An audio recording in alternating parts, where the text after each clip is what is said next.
House tours. So I told him about a study. There was a study of $325,000 spent on a robotic squirrel. These scientists wanted to know whether or not a rattlesnake would strike a squirrel that wasn't wagging its tail. But they couldn't get a real squirrel to volunteer. So they had to do a robotic squirrel. And the robotic squirrel, sure enough, a rattlesnake will bite the you-know-what out of a robotic squirrel that doesn't wag its tail. $325,000. $500,000 was spent developing a menu for Mars. And if you've got a 26-year-old kid who's living in your basement and he doesn't have a job yet, it's a perfect job. Your government will pay $5,000 stipend, 2 weeks, all expenses paid in Hawaii, this is where they did the study, to study a menu for Mars. So you know what a bunch of college kids came up with after 2 weeks? Pizza. So $500,000, we've now got a pizza menu for Mars. We've got a robotic squirrel.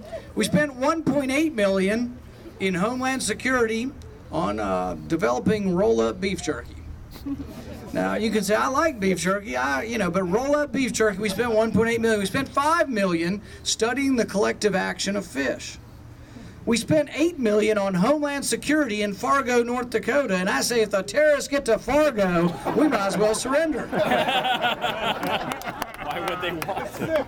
People say, oh, well, you're not willing to spend any money. They say you opposed money for New Jersey. You wouldn't spend money on Sandy. It's a lie. That's right. I introduced an amendment to spend $9 billion for the first year and to revisit it after a year and to take that money from money we're spending building bridges in Pakistan.